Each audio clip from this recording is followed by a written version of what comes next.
In 1977, archaeologists cracked open a barrel that had been sealed for 652 years. Inside, honey.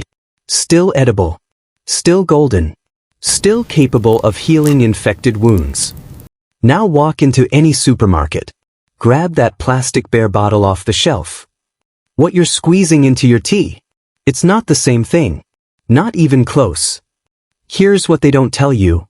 That $5 honey bear has been heated to 170 degrees Fahrenheit. Every enzyme, the pollen that could prove where it came from, filtered out. And in many cases, it's been cut with corn syrup or rice syrup. You're not eating honey, you're eating expensive sugar water. Medieval honey could heal wounds that would kill you. It stabilized blood sugar for hours. It contained living bacteria that supported gut health. Modern honey, it spikes your insulin like a candy bar. In the next 25 minutes, I'm going to show you exactly what changed, why it matters, and how to find real honey that actually works. This isn't conspiracy theory. This is documented history, peer-reviewed science, and something you can test in your own kitchen right now. Let's start with that 652-year-old barrel. By the end of this video, you'll never look at honey the same way again. Don't forget to subscribe, like, and comment. Let's begin. The living substance. Medieval honey was alive in ways that seem almost impossible to modern sensibilities. When a beekeeper in 13th century Provence cut a honeycomb from a hive and pressed it through linen, the resulting honey contained not just sugars but a complete ecosystem of enzymes, pollen grains, propolis particles, and beneficial bacteria. The enzyme diastase, which helps break down starches, remained active. Glucose oxidase continued producing hydrogen peroxide, giving the honey its legendary antiseptic properties. Pollen grains carried proteins, amino acids, and flavonoids specific to the flowers the bees had visited.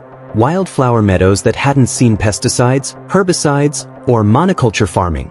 This biological complexity made medieval honey remarkably stable yet therapeutically active. The hydrogen peroxide production meant that honey could actually sterilize wounds while remaining gentle enough for delicate tissues. Medical texts from the school of Salerno, Europe's first medical school, prescribed honey for ulcers, burns, and infections with specific instructions. The honey must be raw, unheated, and recently harvested. Heating honey above 95 degrees Fahrenheit, the temperature of a beehive, was known to destroy its medicinal properties, turning it from medicine into mere sweetness. The enzymes in raw honey also made it dramatically easier to digest than refined sugars. When you consume raw honey, the bees have already partially digested the nectar, breaking down complex sugars into simpler forms. Your body doesn't have to work as hard to extract energy. Medieval laborers, farmers, blacksmiths, masons could eat honey before dawn and maintain stable energy through morning work. There were no sugar crashes, no insulin spikes followed by hunger pangs an hour later. The presence of pollen and propolis slowed sugar absorption, while minerals like potassium and magnesium supported cellular function. Compare this to modern commercial honey.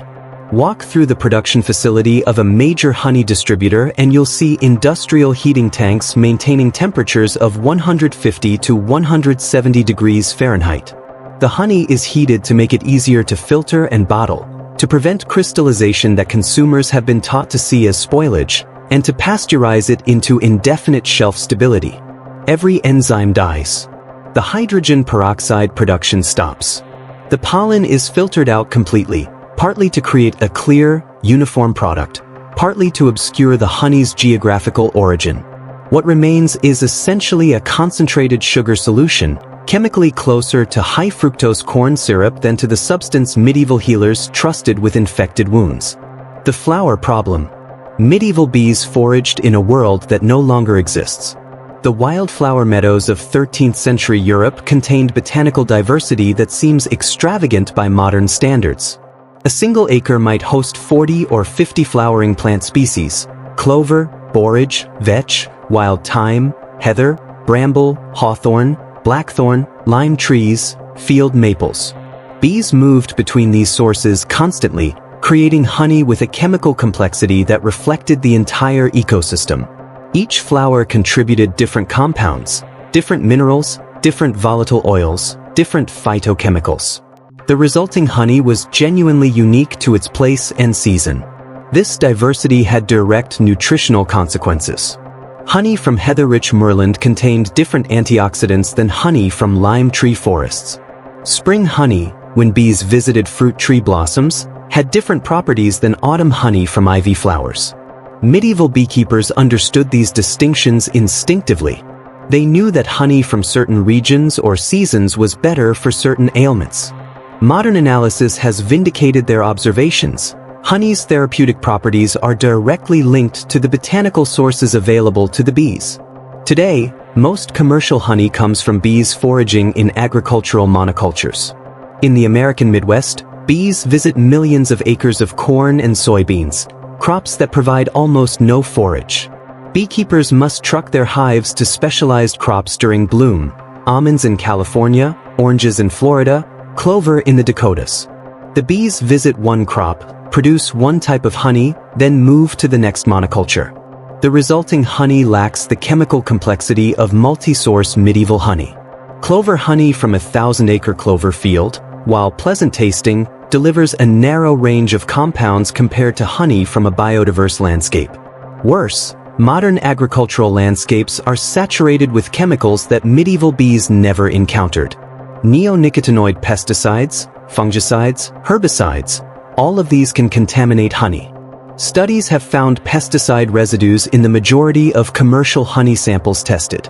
While the concentrations are generally below regulatory limits for acute toxicity, the long-term effects of consuming multiple pesticide residues in small amounts remain poorly understood. Medieval honey was produced in a chemical environment consisting of nothing but natural compounds. Modern honey, even when labeled organic, comes from bees navigating a landscape of synthetic chemistry. The crystallization question. If you found a jar of honey in a medieval monastery stores, it would likely be partially crystallized, thick, almost solid, with a granular texture. This would have been perfectly normal. Raw honey crystallizes naturally as glucose molecules form crystals around particles of pollen or propolis. The speed of crystallization depends on the ratio of glucose to fructose and the presence of nucleation sites. Medieval people understood crystallized honey as a sign of purity and quality. They would warm it gently if they wanted it liquid, never heating it above body temperature, preserving all the enzymes and active compounds. Modern consumers have been trained to see crystallization as defect. Clear, liquid, permanently stable honey has become the standard. Achieving this requires intensive processing. The honey is heated to dissolve any existing crystals, then filtered through increasingly fine screens to remove all particles that could serve as nucleation sites, including pollen, propolis, and even air bubbles. Some manufacturers add corn syrup or other substances to prevent crystallization entirely. The result looks perfect on the shelf but has been stripped of much of what made honey valuable. This processing also makes fraud easier. Pure honey can be verified through pollen analysis. Different pollens indicate different floral sources and geographic origins. But if you remove all the pollen, verification becomes nearly impossible. Investigators have found that a substantial percentage of honey sold in American supermarkets contains no pollen whatsoever, suggesting either ultrafiltration or adulteration with syrups. Medieval honey was sometimes adulterated too, mixed with water, wax, or other sweeteners, but the adulteration was obvious to anyone who knew honey's proper appearance and behavior. Modern ultrafiltration and industrial processing make sophisticated fraud nearly undetectable to consumers. The crystallization process itself can actually enhance certain properties of honey. As honey crystallizes, it creates a supersaturated solution that's even more hostile to bacteria than liquid honey. Crystallized honey spreads easily without dripping, making it practical for wound dressings, one of its primary medieval uses. Some studies suggest that crystallized honey may release its antimicrobial compounds more slowly and steadily than liquid honey. Medieval medical practice, which preferred crystallized honey for external applications, may have been intuitively correct. The metabolism mystery. When a medieval farmer broke fast with honey-sweetened porridge, the honey entered his bloodstream differently than modern honey enters yours. The presence of pollen, propolis, enzymes, and trace minerals in raw honey moderates sugar absorption. Glucose and fructose are released more gradually into the bloodstream. The enzymes assist with digestion, reducing the metabolic work your body must perform. Small amounts of proteins and amino acids from pollen activate satiety signals, reducing the tendency to overconsume. Modern processed honey behaves more like refined sugar. Without the modulating influence of enzymes and particulate matter, the sugars hit your bloodstream faster. Your pancreas responds with an insulin surge. Blood sugar spikes, then crashes. The crash triggers hunger and cravings. This cycle, the rapid blood sugar fluctuation followed by renewed hunger, is characteristic of refined carbohydrates and is largely absent when consuming truly raw, unprocessed honey. Medieval people didn't experience honey as an addictive, quick energy hit. They experienced it as sustained fuel. The distinction becomes clearer when you examine medieval usage patterns. Honey was used as a staple sweetener but consumed in relatively modest amounts by modern standards. A wealthy household might use honey in cooking, preserve fruits in honey, and serve honeyed wine, but the total daily consumption per person would be measured in tablespoons, not cups. Partly this reflected honey's cost. It was valuable but not prohibitively expensive. More significantly, it reflected honey's satisfying properties. Raw honey has a richness and complexity of flavor that makes a small amount satisfying. You don't need much. Modern processed honey, stripped of flavor complexity and metabolic moderators, invites overconsumption. Recent studies on glycemic response have confirmed what medieval usage patterns suggested. Raw honey produces a lower glycemic response than processed honey, which in turn produces a lower response than table sugar. The differences are modest but significant, especially for people with insulin sensitivity issues. Medieval honey wouldn't cure diabetes. Medieval people suffered from metabolic diseases too, but its impact on blood sugar was measurably gentler than modern processed alternatives.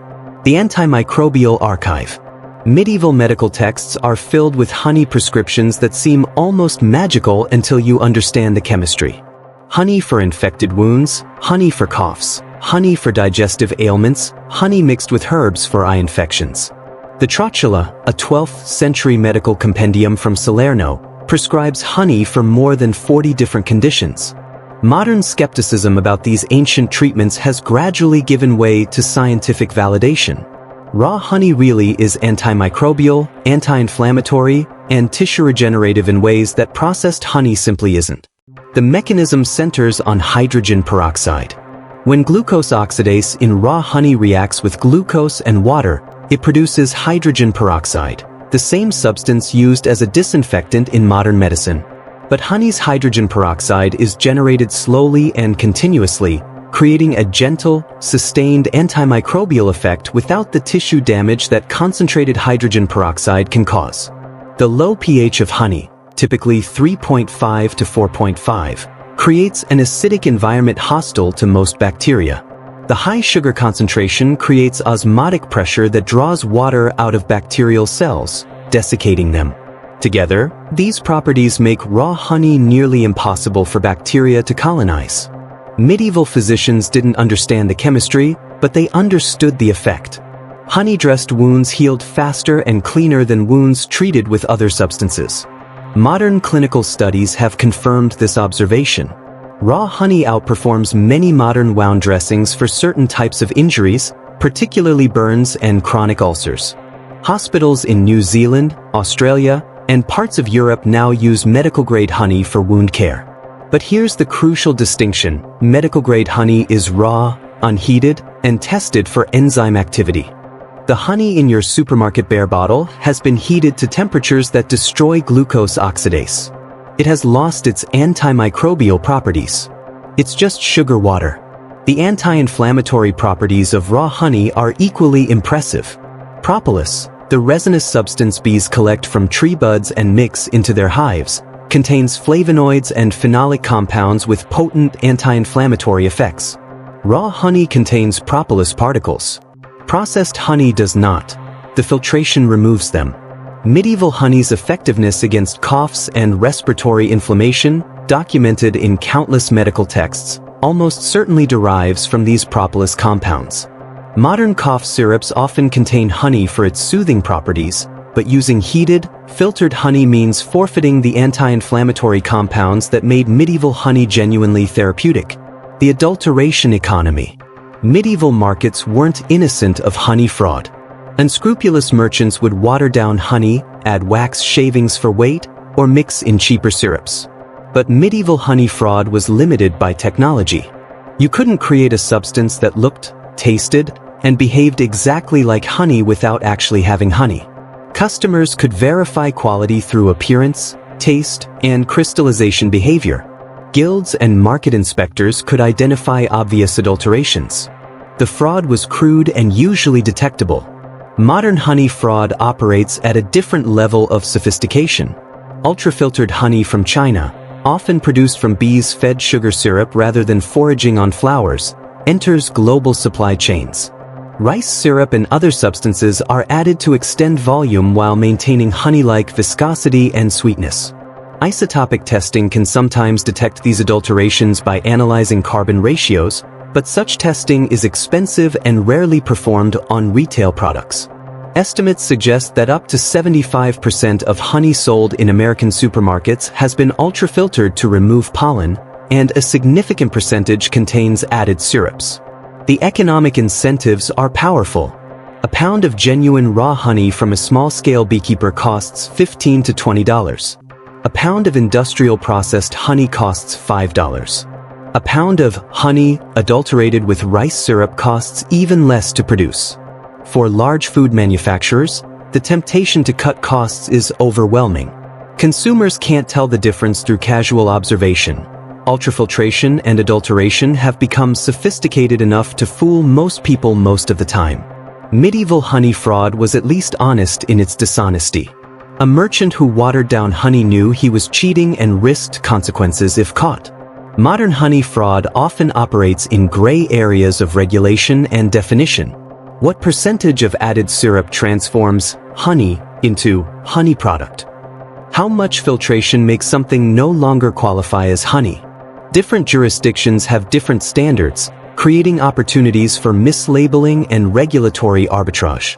The result is a market where the word honey on a label guarantees very little about what's actually inside. The probiotic dimension.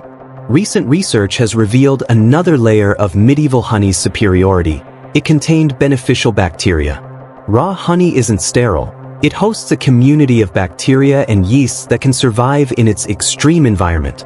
These organisms don't multiply in honey, the conditions are too harsh, but they remain viable. When you consume raw honey, you're ingesting these organisms. Some of them are probiotic species, lactobacilli and bifidobacteria, that support gut health. Medieval people eating raw honey were, unknowingly, consuming probiotic supplements. The bacterial community in raw honey comes from multiple sources, from the bees themselves, from the flowers they visit, from the hive environment. These bacteria have adapted to survive in honey's harsh conditions, which may make them particularly robust colonizers of the human gut. Studies have found that honey consumption can alter gut microbiome composition, increasing beneficial bacteria populations. But here's the critical point. This effect is observed with raw honey, not processed honey. Heat pasteurization kills the bacteria. You can't get probiotic benefits from dead bacteria. Medieval diets were generally rich in fermented and naturally preserved foods that delivered diverse bacterial communities to the gut. Raw honey was one component of this dietary pattern.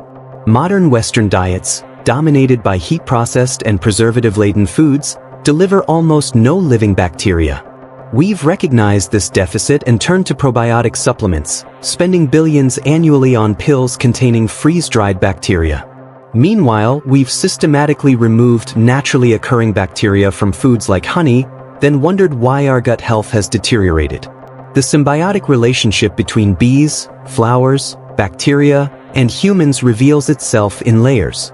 Bees collect nectar and pollen, concentrating nutrients and adding their own enzymes and bacteria.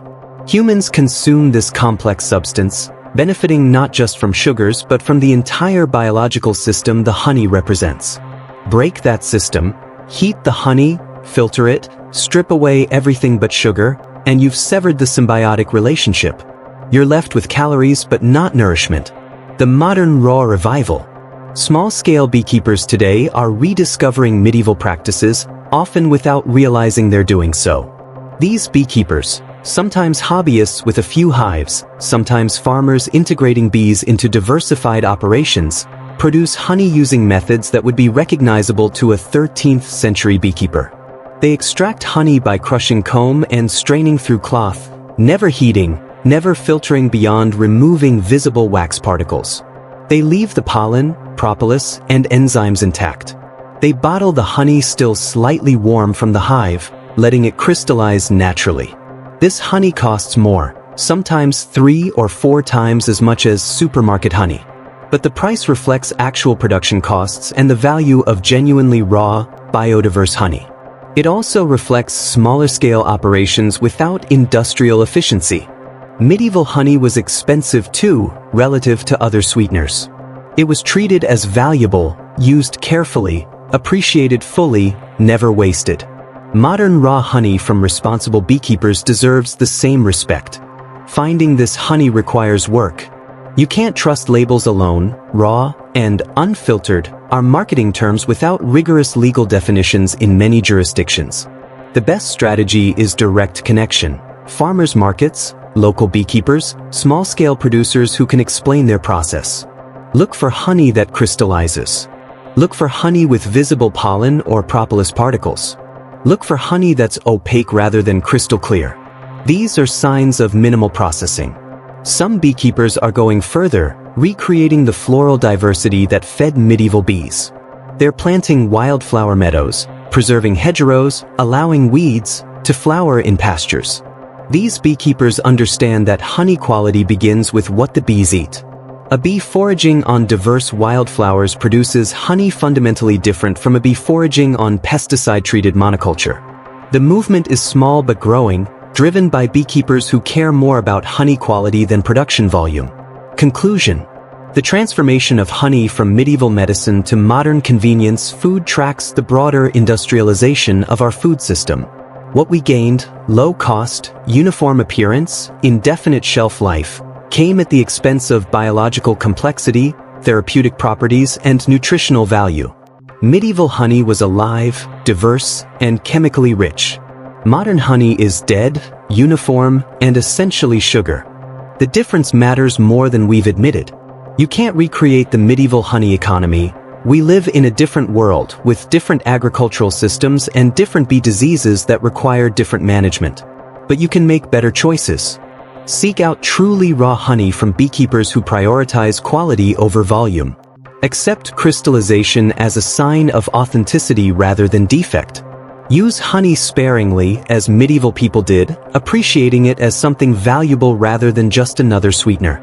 And recognize that the cheapest option in the supermarket aisle has been stripped of almost everything that made honey worth consuming in the first place. The medieval understanding of honey as medicine, not just sweetness, deserves revival. Not because medieval medicine was superior to modern medicine, it wasn't, but because medieval honey genuinely was superior to modern processed honey. They got this one right. We got it wrong.